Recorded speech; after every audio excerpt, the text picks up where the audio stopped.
I'm Jana, and welcome back to the Crafty Corner, and Merry Christmas!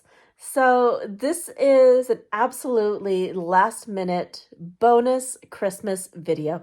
Last night, I was watching the Polar Express with my kids, and I was inspired to create, well, to the theme of the Polar Express. We're going to be pulling in the stamp set, The Inspector, and creating some holiday magic. All right, let's head over to the Crafty Corner. For this Polar Express project, I decided that I wanted to pull out one of my many art journals to create a spread in. Now, I've already pre-prepared this page with some gesso, but it looks like I might need to do some other layers after. But first, I'm going to go ahead and start doing a rough sketch of my initial idea. What I'm picturing is a snowy hillside and the Polar Express train kind of just winding its way through the mountains and then running into that herd of caribou. So I just want to give myself a little bit of an idea of where to place things. And now I'm going to kind of draw the road that the train is going to be following along. I want to kind of start out in the distance and then have the train get bigger as it gets closer to the bottom of the right-hand side of the page. Okay, so this is going to give me a really good place to start. I'm just going to quickly block in some trees in the approximate area where I think I'd like to put them on the side of the road. I'm hoping to start with kind of like small trees and then stamp out larger ones. But this is just giving me a rough idea of where we're going to place things. So with all of our general ideas in place, I think it is time to start adding some paint and developing our background. To start with, I'm going to be doing a layer of black soot behind the mountains. I really want a very vivid contrast between the sky and the snow.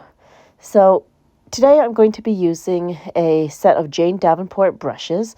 These are nice and big and come in a variety of sizes and allow me to cover an area a lot quicker than trying to work with a teeny tiny water brush, which I do love for detail, but not so much for filling in big spaces in a journal. So we're just going to take that paint, move it around, and try to get really good coverage on our page. So I am going to do some more painting, but in the meantime, let's go ahead and put the rest of this on fast forward, and I'm also going to be working in a layer of gesso.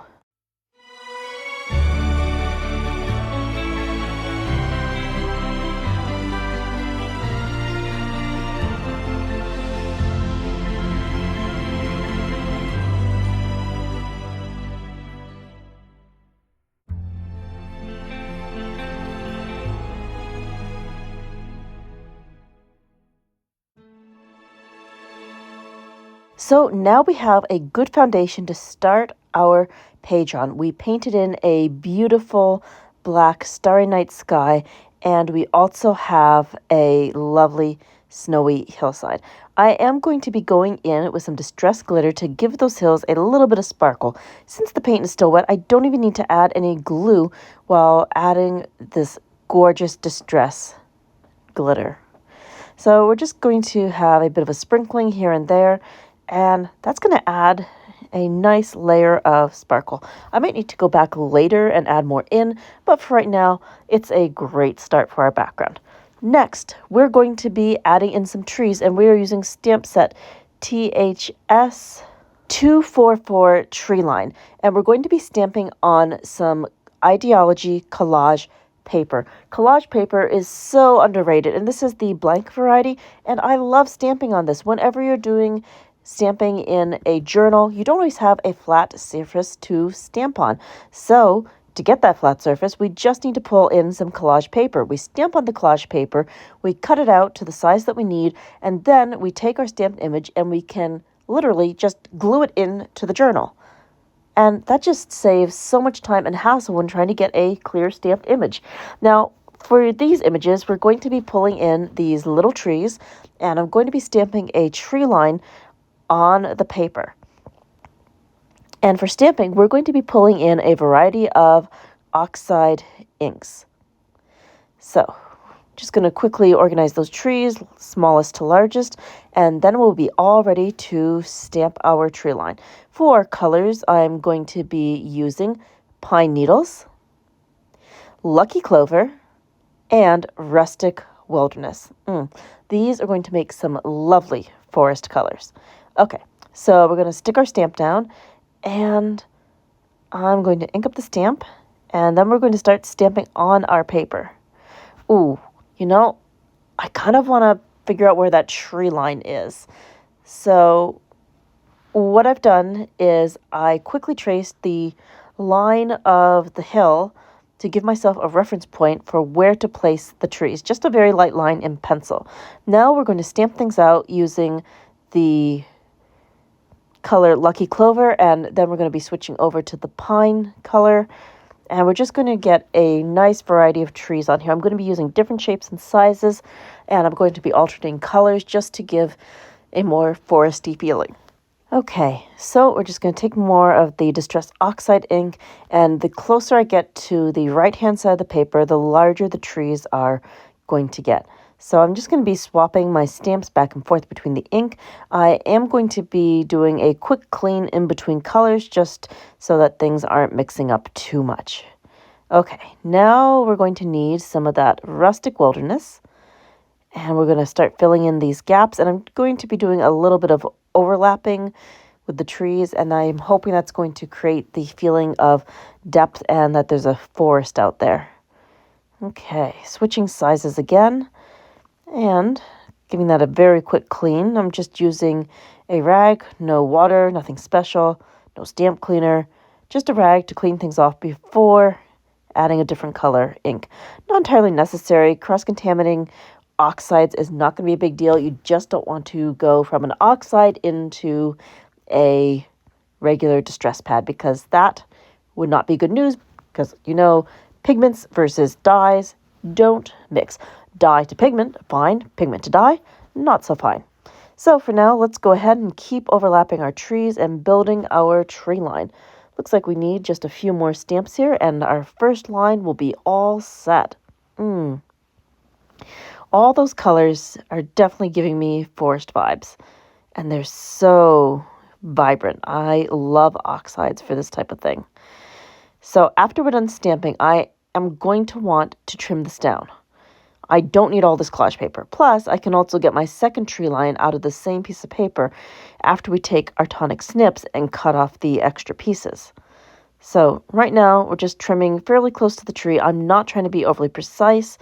We're just getting rid of that extra paper so there's less stuff to glue down when we put this into the journal spread. Okay, and let's cut along this side. There we go. Oh, I really like these trees. They are just what I was looking for. Okay, so a little bit more here to trim off. Good. So we're going to be doing our second tree line, and it's going to be the same process of using trees plus oxides. And once that is done, we will glue everything into the journal. But for now, let's put this on fast forward.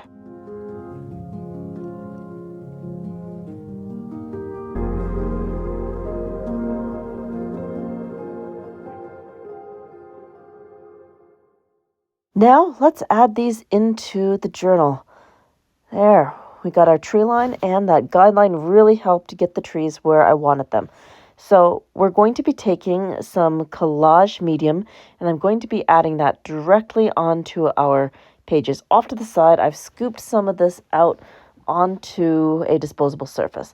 But before we add that into the journal, I'm wetting the surface of the journal so that the collage medium is going to thin out just a little bit. I want to make sure that I've got a really slick surface to work on. That way the collage medium is going to almost blend into the page to the point where you barely even know that you even have the collage paper on there. The whole idea is to camouflage that harsh edge line of paper versus foundation. All right. So we've got a good layer of the collage medium, and let's go ahead and carefully stick this into the journal. So just lining that up.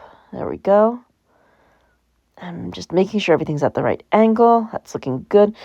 So right now you can definitely see the lines of the collage paper, but as we gently tap this down and smush a little bit of collage medium across those harsh edges, that edge is going to hopefully completely disappear. So just with my finger, I'm working my way around the edge of the collage paper and just trying to blend that into our background as gently as possible. I don't want to touch the trees too much because Distress Oxide ink will be water activated, and I will definitely get some smudging if I start in with a lot of water.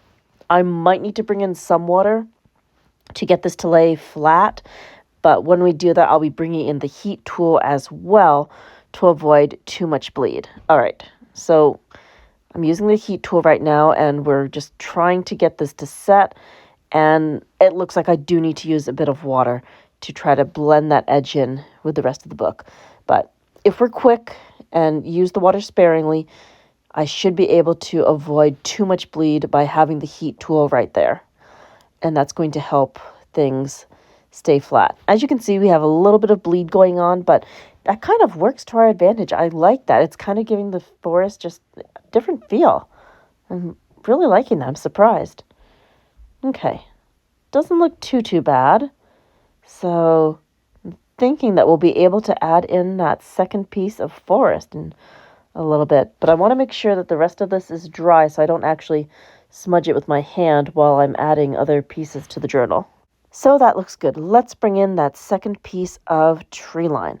I'm going to have a bit of overhang, but not a big deal. We can always trim that off. So we're just gently tapping that down. And again, I'm going to need to seal the edges with a little bit more collage medium and some water to help blend those in. But shouldn't be a big deal. We're going to have the heat tool right there, and it is going to work out quite nicely. So just gently tapping those spaces, and I've got the heat tool to blend things right in. Okay, so next we are going to start working on the next element, which is going to be the Polar Express train. So for this, I'm not going for in-depth detail. I'm going for more shapes and impressions. We're going to be just creating some boxy cars, and then I will add a lighted glow to the windows with a second layer of paint after this first layer has dried. Now, on this first layer, I have a combination of black soot and a dash of gesso to get a gray. I could have pulled in some pumice stone, but I really wanted to go for a much darker gray. So in this case, I decided to mix my own colors. Now, I don't pretend to know anything about locomotives. I've got a general picture in my head from the movie, and I'm roughly painting in the shapes that I remember. So this isn't going to be particularly accurate. I'm kind of guessing right now on how the train was put together. I remember there was an engine, a coal car, and then a whole bunch of passenger cars. But that's really the extent of my memory of what this looks like. So we're just going to do our best and see what we get. This is all part of the fun of putting things together and just trying things out. Okay, so this isn't too bad. We've got the smokestack and we've got the train engine in front, and now I'm going to add some wheels in. I really don't remember how many wheels each car should have, so again, I'm taking a guess and just trying things. Okay, looks like we're going with 4 and then 2. Sure, why not? That'll work. All right, let's just fill in any of those white spots that are showing, and then we can move on and start adding in some windows. Okay, little touch up here. Think we're good. Now I'll definitely be drying off with the Ranger heat tool before we add any more layers. For the windows, I'm going to be using some distress paint in the color of mustard seed. And I'm also going to be painting in a big floodlight. Because I remember in the movie there was a big light and it was shining on a whole herd of caribou that were standing very inconveniently in the middle of the train track. So I decided to add the caribou into the scene. So of course we're going to need a big light to give them a spotlight. And the mustard seed is definitely the right color for this. So we're just going to add this in, and then we'll see if those cars are dry enough for me to do the lighted windows next. Okay. Pretty good. All right. Now it is time to start on those windows. So thinking I'll do about 4 windows to a car. I'm just going to do some impressionistic shapes. We're trying for rectangular square things.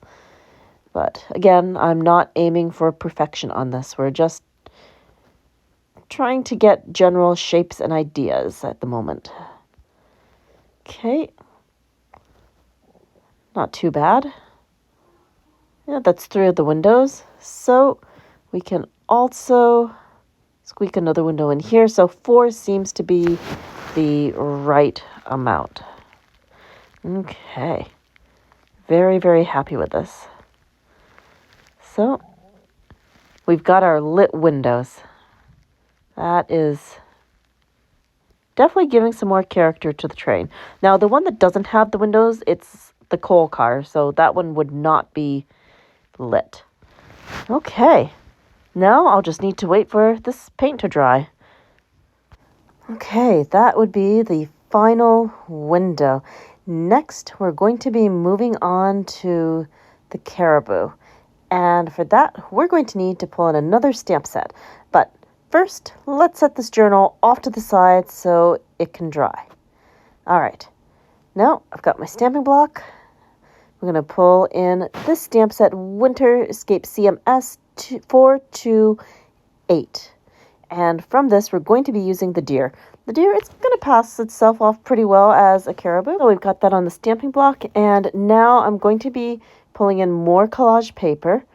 And we don't need as much this time. I think we're going to use 2 different inks. We're going to be using an oxide and a regular distress ink. So I've got some brushed corduroy that we'll use. This is going to be our darker ink. And we'll just go ahead and ink up our stamp and stamp a few of these deer onto the paper. Okay, so just tapping this on, giving a little twist. Got plenty of ink. Now we stamp down our image. The whole plan is to layer these up so that we try to get a herd of caribou. Right now the image is pretty empty, but if I go back with a water brush, I will be able to get a more filled in look. Now, in between stamping with the oxide dye-based distress ink, we're going to need to clean our stamp in between so that we don't get any cross-contamination from the oxide to the dye-based ink.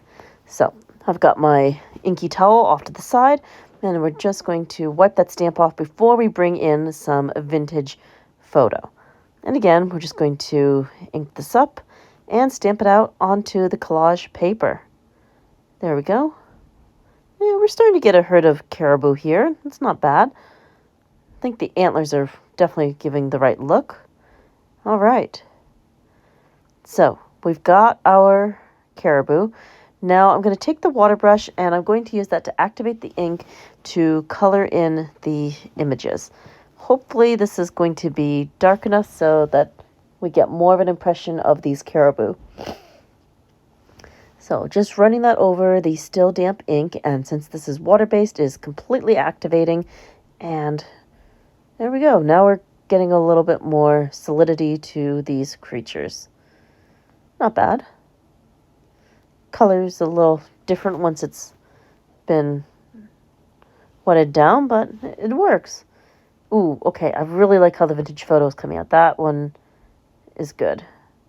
Definitely like that. Okay. We've got a couple more of these animals to do, and then we'll move on to adding this into the journal. Okay. A little bit more painting over here. Just trying to fill out those spaces. Oh, got a couple of legs that I need to take care of. There we go. So far, I think the distress ink has worked out the best. The oxide is good, but it actually got a bit paler once I added the water to it. I mean, that makes sense because it is oxidizing, but I wasn't expecting it to lighten this much. It's gonna work. This should be good. So we'll just touch up a few spots here and there, and this should be ready to transfer into the journal. Okay. Oh, that actually looks even better when I pick it up. Hoping that's going to look just as good when we glue it into the journal. All right. Now we're just going to trim around those antlers and get rid of the extra paper before we glue this down. I'm actually liking how the colors came out. Now that the oxide is dry, I like that even more. Okay, let's bring the journal back. So we're going to put those caribou into the light of the train. First, let's add the glue, and then we can add in the collage paper. So just smoothing out some of the glue, making sure we've got good coverage, and trying not to get too much onto the trees. The oxide in the trees could reactivate, so I'm trying to use the glue sparingly in that area. Okay, let's put these down. Okay, so far so good. Need a little bit more glue on the trees. I'm definitely getting worried that this might start smudging, but we'll do our best and see what happens. Okay, so far not... Oh, I'm getting some smudging on the antlers, okay? Not terrible right now. Let's see what I can do when we add some heat to this. Huh. I'm definitely losing some of the yellow behind the caribou, but let's keep adding a little bit of glue and see if I can't get this to really adhere, and let's see what happens. Huh. Now that that's dry, the caribou have kind of vanished. So we're going to start this little section over and try again. So first things first, I'm going to paint the light back in over the spot where I had glued down the collage paper. That's really weird. I don't know why they suddenly got very ghost-like. That's odd, but they were there and then they kind of just vanished. But okay, moving on to plan B. When unexpected things happen, that's okay. That is when we get creative and try something different. We're going to bring in some distressed glaze. We've got some rusty hinge, and we've also got some walnut stain. These should pop. So the plan is to get the page nice and dry. We're going to have our stamp, and I'm also going to quickly dab the page off with an anti-static pouch. And now let's take the embossing ink up our stamp, and we're going to stamp down several caribou, and then I will add the distress glaze to that. In theory, the distress glaze should really pop and allow us to see the outline of the caribou. Then perhaps I can fill in the centers with some ink to get a more solid form. But for right now, let's just get our distress embossing ink down and let's see what happens. So we're going to go in first with some of the walnut stain. I want to start with a dark color. I'm just going to sprinkle this directly into the book. There is really no great way to be neat about this. We're just going to have to go for it and see what happens. So all I'm doing is taking a pinch of the distress glaze, twisting my fingers, and sprinkling that right over the stamped images. And let's hope that we get really, really clear transfers. All right, I'm going to knock this off and let's come back. Hey, not too bad. The images are pretty clear. So we're going to go ahead and emboss this. I'm going to be using the Sizzix embossing gun. And let's see what we get. So we're just going to take the embossing heat gun and we're just going to move that over the page. I'm lifting the page so that the heat can go right through it and we'll get nice even heat distribution. So let's go ahead and take a closer look at what we've got. Ooh, those came out really good. That is a nice clear image. So we're going to go ahead and ink up our stamp again, and we're going to go in for our second layer with some rusty hinge distress glaze. So just going for a couple of deer this time, well, caribou technically. And again, we'll just stamp our images out, and then we will take the embossing glaze and sprinkle that right over the top.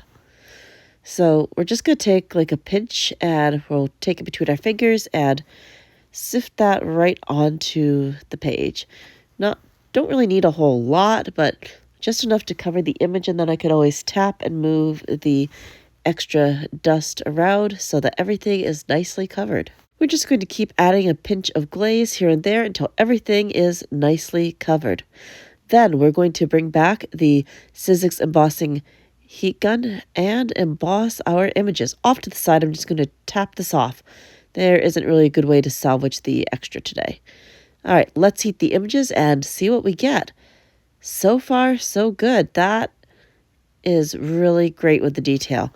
And I'm definitely thinking I want to add a bit of ink off to the side so we can watercolor in these images to help define all of those wonderful outlines. So we're going to be using some of the Distress Oxide, brushed corduroy, and we'll be pulling in some Vintage Photo Distress ink. I'm just going to swish this down onto the craft mat, and we'll take a water brush and start painting these caribou in. Let's go in with the water brush and pick up some of that ink and start coloring in the caribou. I'm not going for an overly dark wash, but just enough to make sure that we can see each of these animals distinctively. Since they're layered, I need to pay attention to where all the lines are and make sure that we've got some foreground and some background as we're filling these in. And that definitely is making a difference. I like that. Having the dark and light contrast is definitely working in our favor here. Okay. So let's go ahead and add some of the Vintage Photo. We'll pick some of that up as well, and we'll add that into our next layer here. So this is pretty quick. I love the water brush. So easy to pick up ink and put it down on paper, and it gives such a lovely color. I do love watercolor effects. All right. Just need to do a little bit more here. And I think I am pretty happy with this. So now, time to move on to yet another step. Now comes the absolute magic for this page. When I first saw the Inspector stamp set, which is CMS 465, I almost immediately thought of the Polar Express. He reminds me very much of the conductor from the train. So we're going to be stamping the Inspector, and, well, we're going to be doing a little bit of layered stamping with the Tim Holtz stamping platform and some distress paints. Again, we're going to be needing some collage paper in order to transfer this image right into the journal. So let's rip off a piece, stick the rest back in the tube, and go right into the stamping platform.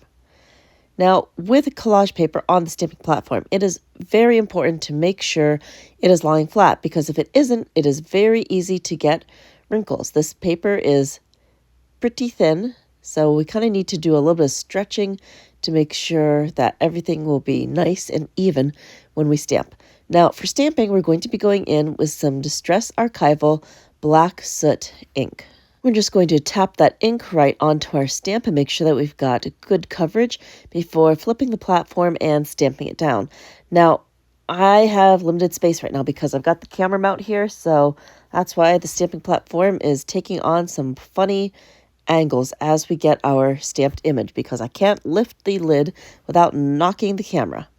So just bear with me as we go through a few contortions to get our stamped image onto the collage paper. All right, we've stamped. Let's see what we've got. Perfect. So I have the image, and now I can go in and paint in all of these little details. For distress paints, we are going to be using some dried marigold, chipped sapphire,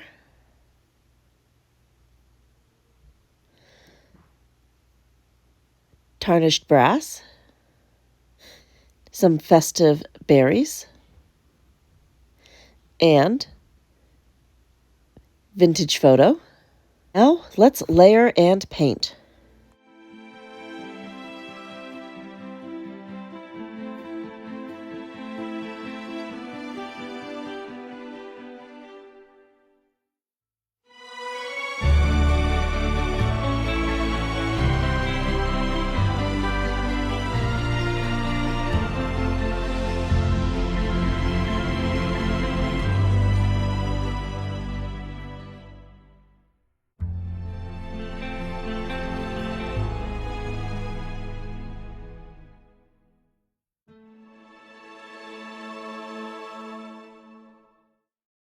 Here is the finished layered image. I love that we can block the paint in and then add back in detail with the stamping and layering.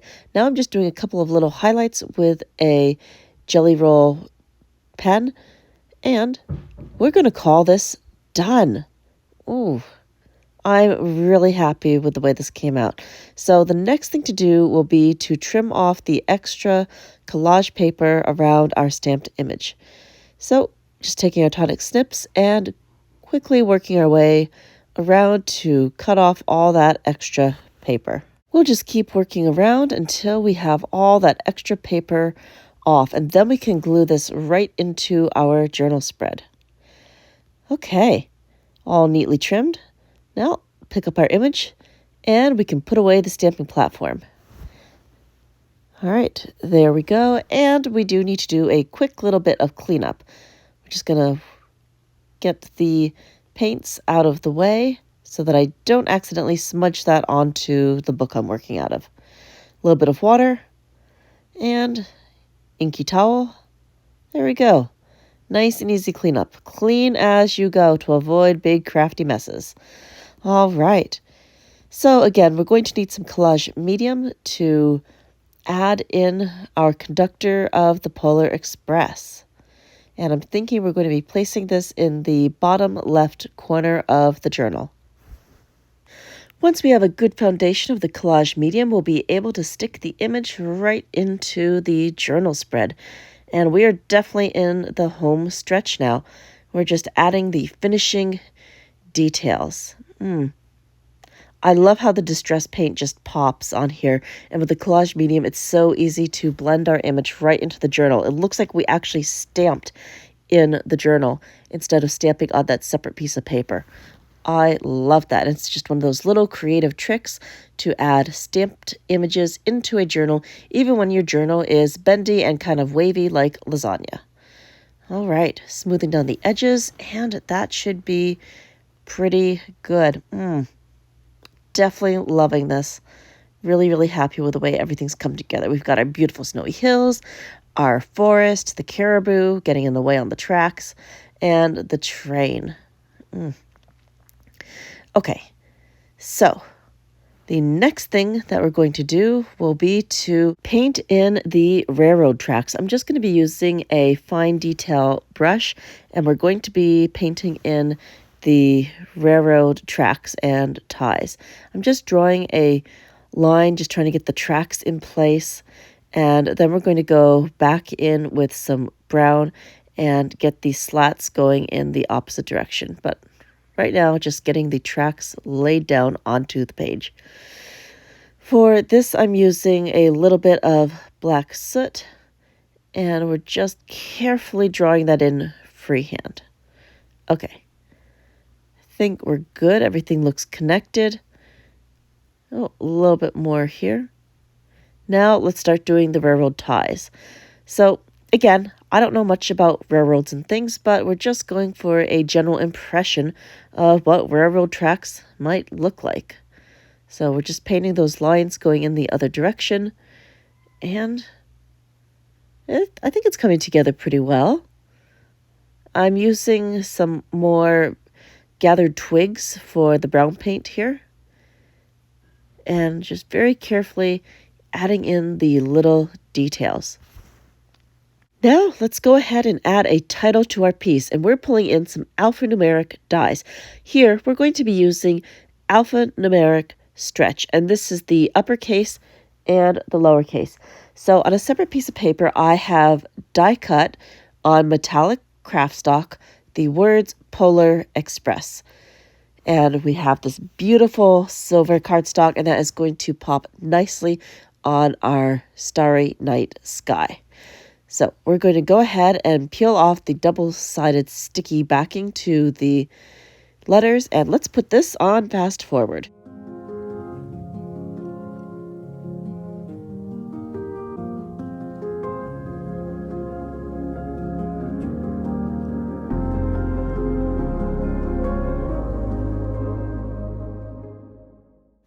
And I absolutely love how the silver is popping against our background. Now, I do want to add one more sentiment in here. So we're going to be pulling in yet another stamp set and, of course, a piece of collage paper. This time we are going to be embossing. So the stamp set I am pulling in is this lovely collection of sentiments, and this is CMS 353 Holiday Greetings. So we're going to be taking the embossing dabber and we'll be inking up this stamp. I absolutely love this one with the snowflakes, and it says Christmas wishes. That seems like a very appropriate sentiment for this journal spread. Okay, so we're just tapping this down, making sure we've got good inky coverage. There's a lot of detail on these snowflakes, so I want to make sure that we aren't going to miss any detail at all on this beautiful stamp. And let's go ahead and stamp this down. There we go, good firm pressure. And let's lift that off and see what we've got. That looks good. We've got a nice clear impression. Now let's go ahead and add some embossing powder. This time I'm going to be pulling in some of the Ranger Silver embossing powder, and we're just going to sprinkle that right on here. Get good coverage, and this is going to be pretty easy to tip right back into the jar. But right now I'm just taking a pinch here and there, twisting and sprinkling that right onto the paper. Okay, ooh, that came out really good. All right, we're just going to tap that off. Very nice. Now let's go ahead and emboss this. Oh, that is going to be so pretty.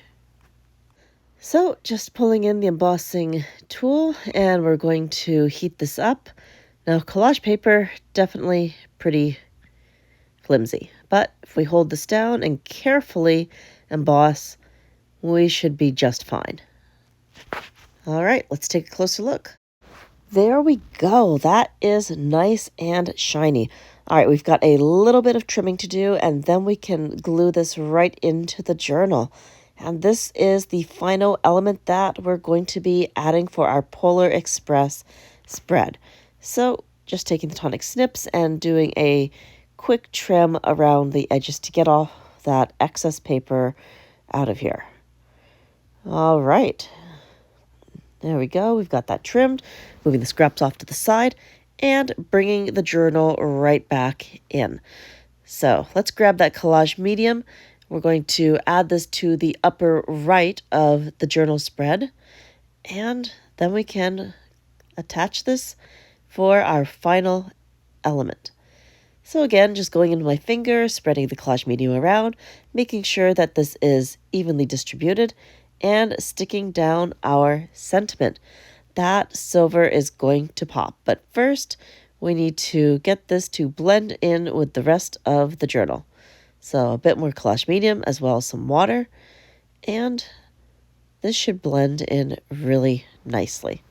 Right now we're just going to kind of squeegee off that extra glue and let it dry. Here are our finished results for the Polar Express journal layout. We have used a combination of distress paints, collage paper, stamped images, and die cuts to create this fun, festive spread. Nothing to me says the holidays like the Polar Express. Definitely one of my favorite holiday movies.